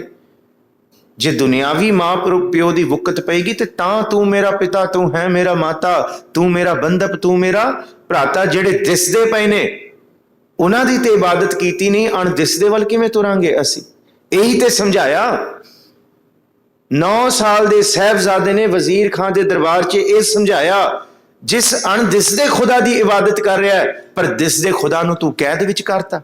तू उस औरंगजेब की गल करदा है। ऐसी बाबे साडे, ऐसी सबक सिखाने वाले। और वाकई वजीर खान दे, क्योंकि तुसीं जानदे हो वड्डी ताक दरवाजे बंद किए गए, छोटी ताकी खोली गई कि सिर झुका के आउणगे, पर सिर ते की झुकाउणा। गुरु गोबिंद सिंह साहब दे लखते जिगरा ने भरे दरबार नूं तिल्लेदार जुत्तियां दा मूँह दिखाया। और सच ही है, ये जुत्तियां ही दिखाइयां उन्होंने। सिर ते की झुकाना, गज के वाहिगुरू जी का खालसा वाहिगुरू जी की फतेह जद गुंजाई है। दंदां दे विच उंगलां दित्तियां वड्डे वड्डे मुलाणियां दियां। सुचानंद कहंदा सपोलीए ने हद हो गई। ये 6 ते 9 साल तुहाडा की विचार विगाड़ सकण? बस ये जज्बा है। मनुखा देही नूं समझना कोई 25-30 साल या 40 साल या 50 साल कहिए कि बंदा सियाणा हुंदा है, सियाणप ते 6 साल की उम्र दे विच भी आ सकती है। 6 ते 9 साल की उम्र भी सियाणी हो सकती है, बशर्ते जिवें बाणी दे विच जननी ते पिता का जीवन दसिया गया ना, जे ओहो जिहा जीवन होए तो फिर घर घर दे विच भी बाबा जोरावर ते फतेह सिंह जन्म लै सकते हैं। घर दे विच भी बीबी शरण कौर वर्गी बच्ची का भी जन्म हो सकता है। घर दे विच भी बीबी मुमताज वर्गी जन्म लै सकती है, जे ये सीख होए, जे बख्शिश होए। हुण एक छोटी जी घटना तुहाडे नाल सांझी करा। मुमताज कौन है? जिस वेले गुरु गोबिंद सिंह साहब महाराज जी सरसा पार करके कोटला निहंग खां पिंड दे विच वड़दे हैं, तो कोटला निहंग खां दी हवेली दे विच बाबा भाई बचित्तर सिंह दा इलाज किया जाता है। सवेरे भलके नूं भाई बचित्तर सिंह ने शहादत दा जाम पी जाना है, लहू बहुत वह रहा है। ਔਰ ਕੋਟਲਾ ਨਿਹੰਗ ਖਾਂ ਦੀ ਧੀ ਦਾ ਨਾਮ ਹੈ ਮੁਮਤਾਜ਼। ਉਹ ਸੇਵਾ ਕਰ ਰਹੀ ਹੈ ਭਾਈ ਬਚਿੱਤਰ ਸਿੰਘ ਦੀ। ਜ਼ਹੀਨ ਖਾਨ ਨੂੰ ਉਸ ਵੇਲੇ ਪਤਾ ਲੱਗਦਾ ਹੈ ਕਿ ਹਕੂਮਤ ਦੇ ਬਾਗੀ ਗੁਰੂ ਗੋਬਿੰਦ ਸਿੰਘ ਤੇ ਉਹਨਾਂ ਦੇ ਸਿੰਘ ਤੇ ਪੁੱਤਰ ਨਿਹੰਗ ਕੋਟਲੇ ਦੀ ਹਵੇਲੀ ਵਿੱਚ ਆਏ ਨੇ। ਉਹ ਅੱਧੀ ਰਾਤ ਪਹੁੰਚਦਾ, ਕਹਿੰਦੇ ਤੇਰੇ ਘਰ ਹਕੂਮਤ ਦੇ ਬਾਗੀ ਲੁਕੇ ਨੇ। ਕਹਿੰਦੇ ਮੇਰੇ ਘਰ ਕੋਈ ਨਹੀਂ ਲੁਕਿਆ, ਕਿਉਂਕਿ ਗੁਰੂ ਗੋਬਿੰਦ ਸਿੰਘ ਸਾਹਿਬ ਤੇ ਨਿਕਲ ਗਏ ਅੱਗੇ ਚਮਕੌਰ ਦੀ ਗੜੀ ਵੱਲ, ਪਰ ਪਿੱਛੇ ਬਚਿੱਤਰ ਸਿੰਘ ਉੱਥੇ ਹੀ ਰੁਕੇ ਨੇ। ਉੱਥੇ ਹੀ ਉਹਨਾਂ ਦਾ ਇਲਾਜ, ਕਿਉਂਕਿ ਉੱਠ ਨਹੀਂ ਸਕਦੇ, ਘੋੜੇ ਤੇ ਸਵਾਰ ਨਹੀਂ ਹੋ ਸਕਦੇ, ਤੁਰ ਨਹੀਂ ਸਕਦੇ। ਇੱਕੋ ਕਮਰਾ ਬੰਦ, ਉਹਨਾਂ ਦੇ ਕਮਰੇ ਦੇ ਅੰਦਰੋਂ ਕੁੰਡਾ ਲੱਗਿਆ ਤੇ ਉਹ ਜ਼ਾਲਮ ਕਹਿੰਦਾ ਇਹ ਕਮਰੇ 'ਚ ਕੌਣ ਹੈ? ਕਹਿੰਦੇ ਇੱਥੇ ਹਕੂਮਤ ਦੇ ਬਾਗੀ ਲੁਕੇ। ਕਹਿੰਦੇ ਨਹੀਂ, ਕਿੰਨੇ ਕਿਹਾ ਤੈਨੂੰ? ਕਹਿੰਦੇ ਫਿਰ ਕੌਣ ਹੈ? ਕਹਿੰਦਾ ਮੇਰੀ ਧੀ ਮੁਮਤਾਜ਼ ਤੇ ਮੇਰਾ ਜਵਾਈ ਹੈ। ਕਹਿੰਦੇ ਉਹ ਠੀਕ ਨਹੀਂ ਹੈ, ਉਹਦੀ ਸੇਵਾ ਕਰ ਰਹੀ ਹੈ ਮੇਰੀ ਧੀ। ਜੇ ਕਹੇ ਤੇ ਖੋਲ ਕੇ ਦਿਖਾਵਾਂ? ਕਹਿੰਦੇ ਨਹੀਂ, ਨਿਹੰਗ ਖਾਂ ਤੇਰੇ ਤੇ ਸਾਨੂੰ ਯਕੀਨ ਹੈ। ਆ ਹੈ ਰੁਤਬਾ, ਆ ਹੈ ਸਬਰ, ਆ ਹੈ ਜਜ਼ਬਾ। ਤੇ ਜਿਸ ਵੇਲੇ ਆ ਜਿਹੜੀ ਹੁਣ ਗਨੀ ਖਾਂ ਤੇ ਨਵੀਂ ਖਾਂ ਦੀ ਮਾਂ ਹੈ ਨਾ ਹੋਰੀ, ਇਹਨੇ ਕੋਟਲਾ ਨਿਹੰਗ ਖਾਂ ਦੀ ਧੀ ਮੁਮਤਾਜ਼ ਦਾ ਰਿਸ਼ਤਾ ਕੀਤਾ ਉਸ ਤੋਂ ਬਾਅਦ। ਤੇ ਜਿਸ ਵੇਲੇ ਉਹਨਾਂ ਦੇ ਪਿੰਡ ਵਿੱਚ ਦੇਖਣ ਜਾਣਾ ਸੀ ਲੜਕੇ ਨੂੰ, ਤੇ ਉਹ ਮੁਮਤਾਜ਼ ਕਹਿੰਦੀ ਪਿਤਾ ਜੀ ਮੇਰਾ ਦੁਬਾਰਾ ਕਿਉਂ ਨਿਕਾਹ ਕਰਨ ਲੱਗੇ ਹੋ? ਤੇ ਪਿਤਾ ਪੁੱਛਦਾ ਪਹਿਲਾ ਕਿਹੜਾ ਨਿਕਾਹ ਹੋਇਆ ਤੇਰਾ? ਤੇਰਾ ਪਹਿਲਾ ਹੀ ਨਿਕਾਹ ਹੈ? ਕਹਿੰਦੇ ਤੁਸੀਂ ਤੇ ਕਿਹਾ ਸੀ ਕਿ ਕਮਰੇ ਵਿੱਚ ਮੇਰੀ ਬੇਟੀ ਤੇ ਮੇਰਾ ਜਵਾਈ ਹੈ। ਕਹਿੰਦੇ ਉਹ ਤੇ ਚੰਦ ਘੜੀ ਦਾ ਮਹਿਮਾਨ ਸੀ, ਉਹ ਤੇ ਘੰਟਿਆਂ ਬਾਅਦ ਹੀ ਸ਼ਹਾਦਤ ਦਾ ਜਾਮ ਪੀ ਗਿਆ, ਉਹਦੇ ਅੰਦਰ ਤੇ ਜਿੰਦ ਜਾਨ ਨਹੀਂ ਸੀ।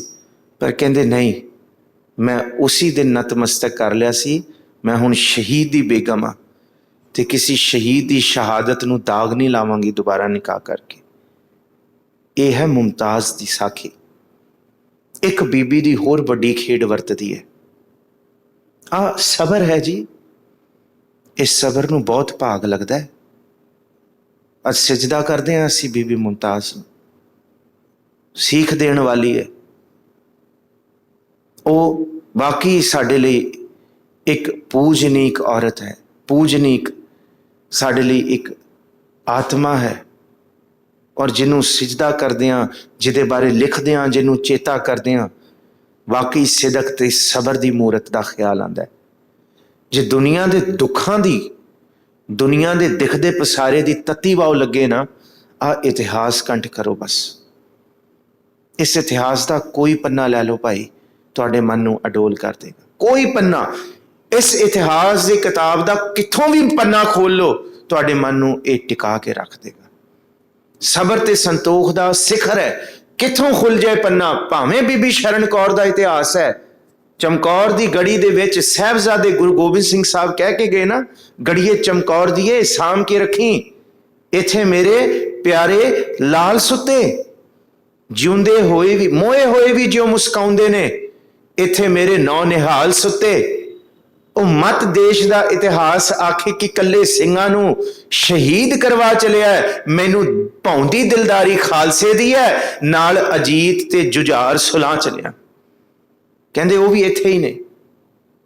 ਤੇ ਸਤਿਗੁਰੂ ਗੁਰੂ ਗੋਬਿੰਦ ਸਿੰਘ ਸਾਹਿਬ ਜਿਸ ਵੇਲੇ ਤੁਰੇ ਨੇ, ਕਹਿੰਦੇ ਸਾਂਭਣ ਵਾਲੇ ਸਾਂਭਣਗੇ।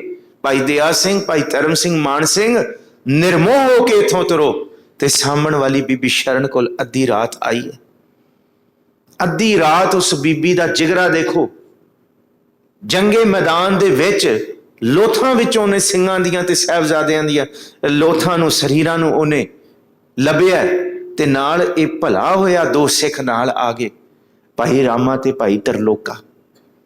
ਹੁਣ ਇਹਨਾਂ ਦਾ ਜ਼ਿਕਰ ਬੜਾ ਘੱਟ ਹੁੰਦਾ ਹੈ। ਇਹ ਦਾਸ ਨੇ ਬੰਗਲਾ ਸਾਹਿਬ ਦੀ ਕਥਾ ਤੋਂ ਵੀ ਇਹਨਾਂ ਦੋਨਾਂ ਸਿੰਘਾਂ ਦਾ ਜ਼ਿਕਰ ਕੀਤਾ ਸੀ, ਕਿਉਂਕਿ ਪਿਛਲੇ ਲਾਕਡਾਊਨ ਦੇ ਦਿਨਾਂ ਦੇ ਵਿੱਚ ਦਾਸ ਸੰਗਰੂਰ ਸੀ, ਤੇ ਸੰਗਰੂਰ ਦੇ ਜਿੰਨੇ ਕੁ ਇਤਿਹਾਸਿਕ ਸਥਾਨ ਸੀ, ਤੇ ਦਾਸ ਦਾ ਮਨ ਸੀ ਘਰੇ ਕਿਉਂ ਬੈਠੀਏ, ਜੇ ਘਰੋਂ ਕਥਾ ਵੀ ਕਰਨੀ ਹੈ ਤੇ ਨਾਲ ਇਤਿਹਾਸਿਕ ਸਥਾਨਾਂ ਦੀ ਖੋਜ ਵੀ ਕਰਕੇ ਆਈ। ਤੇ ਉੱਥੇ ਇੱਕ ਇਤਿਹਾਸਿਕ ਸਥਾਨ ਦੇ ਦਰਸ਼ਨ ਕੀਤੇ ਦਾਸ ਨੇ, ਜਿਸ ਇਤਿਹਾਸਿਕ ਸਥਾਨ ਦਾ ਨਾਮ ਹੈ ਨਾਨਕ ਆਣਾ ਸਾਹਿਬ। ਇੱਕ ਨਨਕਾਣਾ ਅਸੀਂ ਪਾਕਿਸਤਾਨ ਕਹਿੰਦੇ ਹਾਂ, ਇਹ ਨਾਨਕ ਆਣਾ ਹੈ। ਇੱਥੇ ਗੁਰੂ ਨਾਨਕ ਸਾਹਿਬ ਨੇ ਚਰਨ ਪਾਏ ਨੇ ਤੇ ਇੱਥੋਂ ਦੀ ਤਵਾਰੀਖ ਇਸ ਥਾਂ ਨੂੰ ਨਾਨਕ ਆਣਾ ਕਹਿੰਦੀ ਹੈ। ਨਨਕਾਣਾ ਨਹੀਂ, ਗੁਰਦੁਆਰਾ ਨਾਨਕ ਆਣਾ ਸਾਹਿਬ।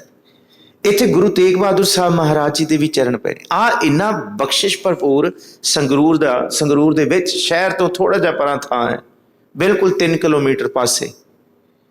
ਇੱਥੇ ਗੁਰੂ ਨਾਨਕ ਸਾਹਿਬ ਦੇ ਚਰਨ ਪਏ। ਗੁਰੂ ਹਰਗੋਬਿੰਦ ਸਾਹਿਬ ਮਹਾਰਾਜ ਜੀ ਇੱਥੇ ਆਏ ਮਾਲਵੇ ਰਟਨ ਵੱਲ। ਉੱਥੇ ਜੰਡ ਹੈ ਜਿੱਥੇ ਸਤਿਗੁਰੂ ਜੀ ਨੇ ਘੋੜਾ ਬੰਨਿਆ ਆਪਣਾ, ਔਰ ਇੱਥੇ ਹੀ ਗੁਰੂ ਤੇਗ ਬਹਾਦਰ ਸਾਹਿਬ ਮਹਾਰਾਜ ਜੀ ਨੇ ਚਰਨ ਪਾਏ ਨੇ। ਰਾਮਾ ਤੇ ਤਰਲੋਕਾ ਬੀਬੀ ਸ਼ਰਨ ਕੌਰ ਦੇ ਨਾਲ ਸਾਹਿਬਜ਼ਾਦਿਆਂ ਦੀ ਸ਼ਹਾਦਤ ਤੋਂ ਬਾਅਦ ਹੁੰਦੇ ਸੰਸਕਾਰ ਦੇ ਵਿੱਚ ਸੇਵਾ ਕਰਦੇ ਨੇ, ਪਰ ਕਿਸੇ ਨੂੰ ਦੱਸਿਆ ਨਹੀਂ ਇਹਨਾਂ ਨੇ। ਜਦ ਬੀਬੀ ਸ਼ਰਨ ਕੌਰ ਨੇ ਚਿਖਾ ਚਿਣ ਲਈ, ਲੱਕੜਾਂ ਸਾਰੀਆਂ ਲਿਆ ਕੇ ਦਿੱਤੀਆਂ ਰਾਮਾ ਤੇ ਤਰਲੋਕਾ ਨੇ, ਦੋਨਾਂ ਸਿੱਖਾਂ ਨੇ। ਇਹਨਾਂ ਬਾਰੇ ਦੱਸਾਂਗੇ ਕੌਣ ਨੇ, ਕਿਉਂਕਿ ਇਹਨਾਂ ਸਿੱਖਾਂ ਦਾ ਵੀ ਜ਼ਿਕਰ ਸਾਨੂੰ ਇਤਿਹਾਸ 'ਚ ਕਰਨਾ ਜ਼ਰੂਰੀ ਹੈ, ਜਿਨ੍ਹਾਂ ਨੇ ਆਪਣੀਆਂ ਸ਼ਹਾਦਤਾਂ ਜਾਂ ਆਪਣੇ ਦੇਹ ਦੀ ਪਰਵਾਹ ਕੀਤੇ ਬਿਨਾਂ, ਭਾਵੇਂ ਸ਼ਹੀਦ ਨਹੀਂ ਹੋਏ ਪਰ ਇਹ ਜਿਉਂਦੇ ਸ਼ਹੀਦ ਨੇ, ਮਰਜੀਵੜੇ ਨੇ ਜਿਹੜੇ ਇਹਨਾਂ ਨੇ ਕਾਰਜ ਕੀਤੇ। ਬੀਬੀ ਸ਼ਰਨ ਕੌਰ ਕਹਿੰਦੀ ਤੁਸੀਂ ਪੱਲੂ ਫੇਰ ਕੇ ਆਓ, ਆਸ-ਪਾਸ ਕੋਈ ਹੋਰ ਨਾ ਦਿਸੇ ਤੁਹਾਨੂੰ, ਕੋਈ ਦੂਰ ਤੱਕ ਦੇਖੋ।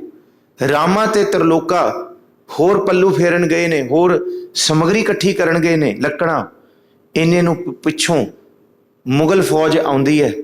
ਉਹ ਦੇਖਦੀ ਹੈ ਕਿ ਇਹ ਕੀ ਕਰ ਰਹੀ ਹੈ ਬੀਬੀ। ਜਦ ਮੁਗਲ ਫੌਜ ਦੇ ਆਉਣਾ ਸੁਣਿਆ, ਬੀਬੀ ਸ਼ਰਨ ਕੌਰ ਨੇ ਉਸੇ ਵੇਲੇ ਲਾਂਬੂ ਲਾਤਾ ਚਿਖਾ ਨੂੰ। ਚਿਖਾ ਤਿਆਰ ਸੀ, ਜਿਹਦੇ ਵਿੱਚ ਤਕਰੀਬਨ 35 ਕੁ ਸਿੰਘ ਸੀ, 37 ਕੁਝ ਕਹਿੰਦੇ, ਕੁਝ 38 ਵੀ ਕਹਿੰਦੇ, ਤੇ 2 ਸਾਹਿਬਜ਼ਾਦੇ ਸਨ। ਜਿਸ ਵੇਲੇ ਸ਼ਰਨ ਕੌਰ ਦੇ ਉੱਤੇ ਆ ਕੇ ਉਹਨੂੰ ਪਕੜਨ ਲੱਗੇ, ਬੀਬੀ ਸ਼ਰਨ ਕੌਰ ਨੇ ਉਸ ਬਲਦੀ ਚਿਖਾ ਦੇ ਵਿੱਚ ਛਾਲ ਮਾਰਤੀ। ਉਹ ਵੀ ਸਾਹਿਬਜ਼ਾਦਿਆਂ ਦੇ ਨਾਲ ਹੀ ਸ਼ਹੀਦ ਹੋਈ ਹੈ। ਪਰ ਰਾਮਾ ਤੇ ਤਰਲੋਕਾ ਦਾ ਕੀ ਬਣਿਆ? ਜਦ ਉਹ ਵਾਪਸ ਆਏ, ਉਹਨਾਂ ਨੂੰ ਪਤਾ ਲੱਗਿਆ ਕਿ ਇਹ ਕੀ ਬਣਿਆ ਇੱਥੇ। ਪਰ ਉਹ ਸਿੱਖ ਦੇਖੋ, ਇੱਕ ਤੇ ਸਬਰ ਕਮਾਣਾ ਹੁੰਦਾ ਹੈ, ਇੱਕ ਸਬਰ ਕਮਾ ਕੇ ਬਿਲਕੁਲ ਸਾਬਰੀ ਵਿੱਚ ਟਿਕ ਜਾਣਾ। ਬਾਣੀ ਦੇ ਵਿੱਚ ਇੱਕ ਲਫ਼ਜ਼ ਆਇਆ, ਸਬਰ ਅੰਦਰ ਸਾਬਰੀ, ਤਨ ਏਵੇਂ ਜਲੇਨ, ਹੋਣ ਨਜ਼ੀਕ ਖੁਦਾਏ ਦਾ ਭੇਤ ਨਾ ਕਿਸੇ ਦੇਣ।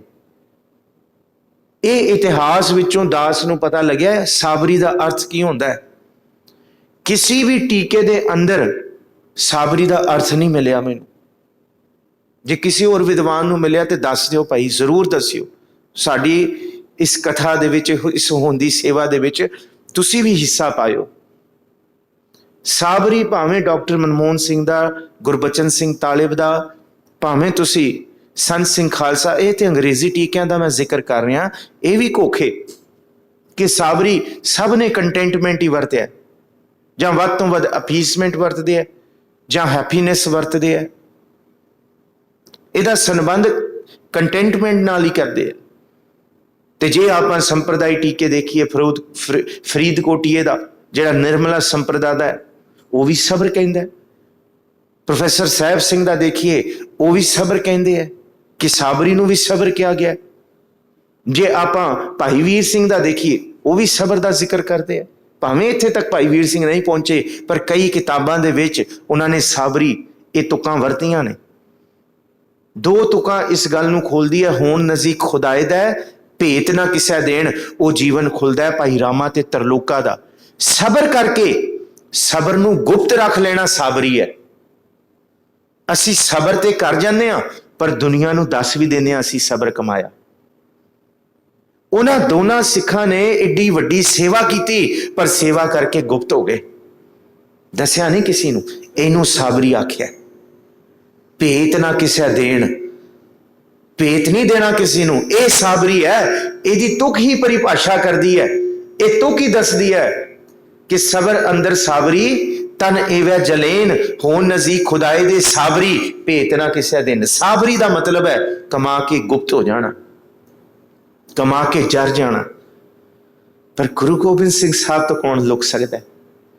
ਨਾ ਜ਼ਾਲਮ ਲੁਕੇ ਤੇ ਨਾ ਬੰਦਗੀ ਕਰਕੇ ਲੁਕਾਉਣ ਵਾਲੇ ਲੁਕੇ। ਦੋਨੋਂ ਪ੍ਰਗਟ ਕੀਤੇ, ਕਪਟੀ ਵੀ ਪ੍ਰਗਟ ਕੀਤੇ ਗੁਰੂ ਗੋਬਿੰਦ ਸਿੰਘ ਸਾਹਿਬ ਨੇ, ਤੇ ਤਪੀ ਵੀ ਪ੍ਰਗਟ ਕੀਤੇ। कपटी कौन सी? एक दिन गुरु गोबिंद सिंह साहब ने सोने की पालकी बनवाई, वो लैके आया। महाराज कहते लकड़ा लाओ तो इनू लांबू लाओ। कहना महाराज सोने की पालकी बनवाई, मोहरां तुसीं देतियां, कहते तेनू तेरी सेवा मिल गई ना, चल तू हुण पिछा मुड़। जो गुरु के दर ते होएगा, जद वो साड़ी लोहा ते सोना ये नहीं सड़दे। हाँ जे लांबू डाढ़ा होए फिर सोना पिघल जाता है। जब अग लाई गई, सोना पिघल के बाहर आया, ठंडा होया, महाराज कहते चक्को भी सोना तोलो भाई। तोलिया, 10 भाई सुने यार तेनू किन्ना क्या सी? कहंदा जी इन्ने तोले। ते किथे है तोला? वो कपटी सी, गुरु नाल धोखा करन आया। जे गुरु कहंदे है कि इन्ने तोले दी पालकी बने, सोना इन्ना लगे, तो याद रखियो अज भी जे गुरु की संगत दा, गुरु का धान लैके असी कपट करांगे ना, गुरु ने किथे भी प्रगट करा लेना, गुरु ने नहीं देखना। गुरु ने ही कहना चल तू पिछे हो साडे वर्गियां नूं, क्योंकि कपट गुरु तो नहीं लुक सकता, ते दूसरा तप भी गुरु तो नहीं लुक सकता। रामा ते त्रिलोका अपनी बंदगी च चुप हो गए, बह गए, सबर कर गए। जिस वेले गुरु गोबिंद सिंह साहब महाराज जी सारा कुछ वार के, जफरनामा लिख के, दीना कांगड़ तो होके साबो की तलवंडी पहुंचे ने ना, दरबार सजे, फिर गुरु के सिंह, रौनकां लगियां। गुरु साहब ने गुरु ग्रंथ साहब जी की दमदमी बीड़ साहब तैयार करवाउणी है। उस वेले सिखां नूं आखिया कि साडे 2 सिख ने, भाई रामा ते त्रिलोका, इन्हां नूं सने भेजो जिथे भी ने, इन्हां नूं लिखो कि तत्काल साडे दरबार च पहुंचण। हुण किसी ने नाम नहीं सुनिया। महाराज कहते इन्हां नूं बुलाओ। सिख कहंदे ये कौन ने? कहंदे दसांगे कौन ने। जिस वेले चिट्ठी मिली, रामा ते त्रिलोका साबो की तलवंडी पहुंचे है, महाराज ने तखत तो उतर के घुट के गलवकड़ी लाया ना सिखां नूं। सिख हैरान, भाई मनी सिंह वर्गे उत्थे ने, बड़े बड़े सिख ने, बाबा दीप सिंह वर्गे ने, होर भी बड़े सिख उत्थे मौजूद ने। ये कौन? ये कौन? महाराज कहंदे ये ओ ने जिन्हां ने मेरे लखते जिगरां दियां देहां नूं सांभिया, संस्कार कीता। भाई दया सिंह मैं कहा सी ना सामण वाले आपे ही आउणगे, ये ओ ने। महाराज ने पता की दिता? बेशकीमती सोने दियां मोहरां दित्तियां। भाई रामा ते त्रिलोका अज दे समय दियां कपूरथला दियां रियासतां, राजे जो ने वो रामा ते त्रिलोके दियां वंश ने। महाराज जी ने कहा तुसी नहीं, तुहाडी आने वाली वंश राज भोगेगी। ते सतगुरु जी ने अपना एक सब तो कीमती शस्त्र जिहदा नाम है गुरज, जिहड़ा बिल्कुल सफे लोहे दा, सर्व लोह दा बनिया, चमकदा इवें है जिस तरह चांदी होंदी है। बड़ा भारा शस्त्र गुरज, सतगुरु जी ने कहा सब तो प्यारा है। जिवें तुसी अडोल होके सेवा निभाई है, तुहानू एक गुरज भेंट कीता। वो गुरज फिर रामा ते त्रिलोका संगरूर उन्हां दी जिहड़ी वंशज सी, जद ये रामा ते त्रिलोका तो ये वंशज च शस्त्र पहुंचया, फिर उन्हां दी वंश ने ये नानक आना साहब कह दिता कि ये शस्त्र संगतां दा है, संगतां दे दर्शन लई है। ते इन्हां सिखां ने जिहड़ी सेवावां कीती, अज भी जिथे गुरु ग्रंथ साहब जी दे दर्शन होंदे है, गुरु गोबिंद सिंह साहब दे शस्त्रां नूं सिख मत्था टेकदे है, पर उन्हां शस्त्रां विचों रामा ते त्रिलोका दी शोभा ते सोहले गाए जांदे। वो शस्त्र गवाही भर के कहंदा है रहिंदी धरती तक शस्त्र रहेगा, ते रहिंदी धरती तक रामा ते त्रिलोका दी कीती हुई ये सेवा जिंदी रहेगी। इस करके सेवा नूं मेवा लगता है। सेवा कदी भी गई, पर सेवा करके रामा ते त्रिलोका दी तरह कोई सावरी कमा जाए, कोई जर जाए सेवा करके। पर साडा तो यह है ना कि सतियां मन संतोख उपजै देना कै विचार दीदै मंगै सहसा गुणा शोभ करै, ये नहीं। महाराज कहते संगत च आओ सावरी सिखनी आएगी। पतित पुनीत दीन बंध हर शरण ताहे तुम आवो। इथे ਪਤਿਤ ਨੂੰ ਪੁਨੀਤ ਕਰਨ ਵਾਲੇ ਨੇ ਸਾਹਿਬ ਜੀ ਦੇ ਬਚਨ। ਤਾਈਓ ਤੇ ਉਹਦੀ ਸ਼ਰਨ ਵਿੱਚ ਆਓ। ਗਜ ਕੋ ਤਰਾਸ ਮਿਟਿਓ ਜਿਹ ਸਿਮਰਤ ਤੁਮ ਕਾਹੇ ਬਿਸਰਾਵੋ। ਜੇ ਪਸ਼ੂਆਂ ਦੀ ਪ੍ਰਤਪਾਲਨਾ ਕਰਨ ਵਾਲੇ ਸੱਚੇ ਪਾਤਸ਼ਾਹ ਪਾਰ ਬ੍ਰਹਮ ਪਰਮੇਸ਼ਵਰ ਨੇ ਤੇ ਸਾਡੇ ਵਰਗੇ ਮਨੁੱਖ ਸਿਆਣੇ ਜਿਸ ਅਸੀਂ ਸਮਝਦੇ ਹਾਂ ਤੇ ਸਾਡੀ ਪ੍ਰਤਪਾਲਨਾ ਨਹੀਂ ਕਰਨਗੇ ਸਾਹਿਬ। ਗੱਜ ਦਾ ਜ਼ਿਕਰ ਗੁਰੂ ਤੇਗ ਬਹਾਦਰ ਸਾਹਿਬ ਜੀ ਦੀ ਬਾਣੀ 'ਚ ਅੰਤਮ ਸ਼ਲੋਕ 'ਚ ਵੀ ਹੋਇਆ, ਪਦੇ ਵਿੱਚ ਦੋਹਰੇ 'ਚ। ਬਲ ਛੁਟਕਿਓ ਬੰਧਨ ਪਰੇ, ਇਸ ਤੋਂ ਉਪਰੰਤ ਬਲ ਹੋਆ ਬੰਧਨ ਛੁਟੇ। ਇਹ ਦੋਨੋਂ ਸ਼ਲੋਕ ਇਹਦੇ ਪਰਥਾਏ ਹੈ। ਬਲ ਛੁਟਕਿਓ ਬੰਧਨ ਪਰੇ, ਕਛੂ ਨਾ ਹੋਤ ਉਪਾਏ, ਕਉ ਨਾਨਕ ਅਬ ਓਟ ਹਰ ਗਜ ਜਿਉ ਹੋ ਸਹਾਏ। ਇਹਦਾ ਜ਼ਿਕਰ ਕੀਤਾ। ਤਜ ਅਭਮਾਨ ਮੋਹ ਮਾਇਆ ਫੁਨ ਭਜਨ ਰਾਮ ਚਿਤ ਲਾਵੋ। ਇੱਥੇ ਆ ਕੇ ਕੋਈ ਮੋਹ ਨਹੀਂ, ਕੋਈ ਮਾਣ ਨਹੀਂ, ਕੋਈ ਅਹੰਕਾਰ ਨਹੀਂ, ਕੋਈ ਤੇਰ ਨਹੀਂ, ਕੋਈ ਮੇਰ ਨਹੀਂ। ਇੱਥੇ ਸਾਰਾ ਕੁਝ ਤਿਆਗ ਕੇ ਸਿਰਫ ਔਰ ਸਿਰਫ ਪ੍ਰਭੂ ਜੀ ਦੀ ਬੰਦਗੀ 'ਚ ਜੁੜੀਏ। ਨਾਨਕ ਕਹਿਤ ਮੁਕਤ ਪੰਥ ਇਹ, ਇੱਕੋ ਇੱਕ ਰਸਤਾ ਹੈ ਜਿੱਥੇ ਮਨ ਦੇ ਅੰਦਰ ਸਾਬਰੀ ਸਿਦਕ ਤੇ ਸੇਵਾ ਕਮਾਉਣ ਦੀ ਜਾਚ ਪੰਥ ਕਿਹਾ ਇਹਨੂੰ। ਤੇ ਗੁਰੂ ਰਾਮਦਾਸ ਜੀ ਦੇ ਬਾਬਤ ਭੱਟ ਜੀ ਵੀ ਤੇ ਕਹਿੰਦੇ, ਇੱਕ ਉੱਤਮ ਪੰਥ ਸੁਣਿਓ ਗੁਰ ਸੰਗਤ। ਤੇ ਗੁਰੂ ਤੇਗ ਬਹਾਦਰ ਸਾਹਿਬ ਕਹਿੰਦੇ ਨਾਨਕ ਕਹਿਤ ਮੁਕਤ ਪੰਥ ਇਹ।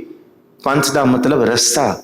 ਗੁਰਮੁਖ ਹੋਏ ਤੁਮ ਪਾਵੋ। ਸੰਗਤ ਦੇ ਵਿੱਚ ਗੁਰਮੁਖ ਰੂਪ ਦੇ ਵਿੱਚ ਗੁਰੂ ਦੇ ਸਨਮੁਖ ਬੈਠਾਂਗੇ ਤੇ ਇਹ ਦਾਤਾਂ ਝੋਲੀ ਪੈਣਗੀਆਂ। ਬਾਕੀ ਸਾਹਿਬਜ਼ਾਦੇ ਦੀ ਸ਼ਹਾਦਤ ਦੀਆਂ ਦਾਸਤਾਨ ਸਫਰੇ ਸ਼ਹਾਦਤ ਆਪ ਸੰਗਤਾਂ ਦੇ ਨਾਲ ਕੱਲ ਰੋਜ਼ ਨੂੰ ਹੋਰ ਸਰਵਣ ਕਰਾਂਗੇ। ਸਤਿਗੁਰੂ ਜੀ ਬਖਸ਼ਿਸ਼ ਕਰਨ। ਕੱਲ ਆਖਰੀ ਦਿਨ ਹੈ। ਉਸ ਤੋਂ ਬਾਅਦ ਫਿਰ ਅਗਲੇ ਹਫਤੇ ਦੀ ਸੇਵਾਵਾਂ ਦੇ ਵਿੱਚ ਧੰਨ ਗੁਰੂ ਤੇਗ ਬਹਾਦਰ ਸਾਹਿਬ ਜੀ ਦੇ ਅਗਲੇਰੇ ਸ਼ਬਦਾਂ ਦੇ ਦਰਸ਼ਨ ਕਰਾਂਗੇ। ਭੁੱਲਾਂ ਚੁੱਕਾਂ ਦੀ ਖਿਮਾ। ਫਤਿਹ ਬੁਲਾਓ ਜੀ। ਵਾਹਿਗੁਰੂ ਜੀ ਕਾ ਖਾਲਸਾ, ਵਾਹਿਗੁਰੂ ਜੀ ਕੀ ਫਤਿਹ। ਰਾਮ ਕਲੀ ਮਹਿਲਾ ਤੀਜਾ। ਆਨੰਦ ਇੱਕ ਓੰਕਾਰ ਸਤਿਗੁਰ ਪ੍ਰਸਾਦ। ਆਨੰਦ ਭਇਆ ਮੇਰੀ ਮਾਏ, ਸਤਿਗੁਰੂ ਮੈਂ ਪਾਇਆ। ਸਤਿਗੁਰ ਤਾਂ ਪਾਇਆ ਸਹਿਜ ਸੇਤੀ, ਮਨ ਵਜੀਆ ਵਧਾਈਆਂ। ਰਾਗ ਰਤਨ ਪਰਵਾਰ ਭਰੀਆਂ, ਸ਼ਬਦ ਗਾਵਣ ਆਈਆ। ਸ਼ਬਦੋ ਤਾਂ ਗਾਵੋ ਹਰੀ ਕੇਰਾ, ਮਨ ਜਨੀ ਵਸਾਇਆ। ਕਹਿ ਨਾਨਕ ਆਨੰਦ ਹੋਆ, ਸਤਿਗੁਰੂ ਮੈਂ ਪਾਇਆ। ਏ ਮਨ ਮੇਰਿਆ ਤੂੰ ਸਦਾ ਰਹੋ ਹਰ ਨਾਲੇ, ਹਰ ਨਾਲ ਰਹੋ ਤੂੰ ਮਨ ਮੇਰੇ। ਦੁਖ ਸਭ ਵਿਸਾਰਣਾ ਅੰਗੀਕਾਰ ਉਹ ਕਰੇ ਤੇਰਾ। ਕਾਰਜ ਸਭ ਸਵਾਰਣਾ ਸਭਨਾ ਗੱਲਾਂ ਸਮਰੱਥ ਸੁਆਮੀ, ਸੋ ਕਿਉ ਮਨੋ ਵਿਸਾਰੇ। ਕਹਿ ਨਾਨਕ ਮਨ ਮੇਰੇ ਸਦਾ ਰਹੋ ਹਰ ਨਾਲੇ। ਸਾਚੇ ਸਾਹਿਬਾ ਕਿਆ ਨਹੀਂ ਕਰ ਤੇਰਾ, ਕਰ ਤਾਂ ਤੇਰਾ ਸਭ ਕਿਛ ਹੈ। ਜਿਸ ਦੇਹ ਸੋ ਪਾਵੇ, ਸਦਾ ਸਿਫਤ ਸਲਾਹ ਤੇਰੀ। ਨਾਮ ਮਨ ਵਸਾਵੇ, ਨਾਮ ਜਿਨ ਕੈ ਮਨ ਵਸਿਆ। ਵਾਜੇ ਸ਼ਬਦ ਕਨੇਰੇ, ਕਹਿ ਨਾਨਕ ਸੱਚੇ ਸਾਹਿਬ ਕਿਆ ਨਾਹੀ ਘਰ ਤੇਰਾ। ਸਾਚਾ ਨਾਮ ਮੇਰਾ ਆਧਾਰੋ, ਸਾਚ ਨਾਮ ਆਧਾਰ ਮੇਰਾ। ਜਿਨ ਭੁੱਖਾਂ ਸਭ ਗਵਾਈਆਂ, ਕਰ ਸ਼ਾਂਤ ਸੁਖ ਮਨ ਆਏ ਵਸਿਆ। ਜਿਨ ਇੱਛਾ ਸਭ ਪੁਜਾਈਆਂ, ਸਦਾ ਕੁਰਬਾਨ ਕੀਤਾ ਗੁਰੂ ਵਿਟਹੁ। ਜਿਸ ਦੀਆਂ ਇਹ ਵਡਿਆਈਆਂ, ਕਹਿ ਨਾਨਕ ਸੁਣੋ ਸੰਤੋ। ਸ਼ਬਦ ਰੋ ਪਿਆਰੋ, ਸਾਚਾ ਨਾਮ ਮੇਰਾ ਆਧਾਰੋ। ਵਾਜੇ ਪੰਚ ਸ਼ਬਦ ਤਿਤ ਘਰ ਸੁਭਾਗੈ, ਘਰ ਸੁਭਾਗੈ ਸ਼ਬਦ ਵਾਜੇ। ਕਲਾ ਜਿਤ ਕਰ ਧਾਰੀਆ, ਪੰਚ ਦੂਤ ਤੁਧ ਵਸ ਕੀਤੇ। ਕਾਲ ਕੰਟਕ ਮਾਰਿਆ, ਤੁਰ ਕਰਮ ਪਾਇਆ। ਤੁਧ ਜਿਨ ਕਉ ਸੇ ਨਾਮ ਹਰ ਕੈ ਲਾਗੇ। ਕਹਿ ਨਾਨਕ ਤਹਿ ਸੁਖ ਹੋਆ, ਤਿਤ ਕਰ ਅਨਹਦ ਵਾਜੇ। ਆਨੰਦ ਸੁਣੋ ਵਡ ਭਾਗੀਓ, ਸਗਲ ਮਨੋਰਥ ਪੂਰੇ। ਪਾਰ ਬ੍ਰਹਮ ਪ੍ਰਭ ਪਾਇਆ, ਉਤਰੇ ਸਗਲ ਵਿਸੂਰੇ। ਦੁਖ ਰੋਗ ਸੰਤਾਪ ਉਤਰੇ, ਸੁਣੀ ਸੱਚੀ ਬਾਣੀ। ਸੰਤ ਸਾਜਨ ਪਏ ਸਰਸੇ ਪੂਰੇ, ਗੁਰ ਤੇ ਜਾਣੀ। ਸੁਣਤੇ ਪੁਨੀਤ ਕਹਤੇ ਪਵਿੱਤ, ਸਤਿਗੁਰ ਰਹਿਆ ਭਰਪੂਰੇ। ਬਿਨਵੰਤ ਨਾਨਕ ਗੁਰ ਚਰਨ ਲਾਗੇ, ਵਾਜੇ ਅਨਹਦ ਤੂਰੇ। ਸ਼ਲੋਕ। ਪਵਨ ਗੁਰੂ ਪਾਣੀ ਪਿਤਾ, ਮਾਤਾ ਧਰਤ ਮਹਤ। ਦਿਵਸ ਰਾਤ ਦੁਇ ਦਾਈ ਦਾਇਆ ਖੇਲੇ ਸਗਲੇ ਜਗਤ ਚੰਗਿਆਈਆਂ ਬੁਰਿਆਈਆਂ ਵਾਚੈ ਧਰਮ ਹਦੂਰ ਕਰਮੀ ਆਪੋ ਆਪਣੀ ਕੇ ਨੇੜੇ ਕੇ ਦੂਰ ਜਿਨੀ ਨਾਮ ਤੇ ਆਇਆ ਗਏ ਮੁਸਕਤ ਕਾਲ ਨਾਨਕ ਤੇ ਮੁਖ ਉਜਲੇ ਕੇਤੀ ਛੁਟੀ ਨਾਲ। ਵਾਹਿਗੁਰੂ ਜੀ ਕਾ ਖਾਲਸਾ ਵਾਹਿਗੁਰੂ ਜੀ ਕੀ ਫਤਿਹ। ਤੂੰ ਠਾਕੁਰ ਤੋ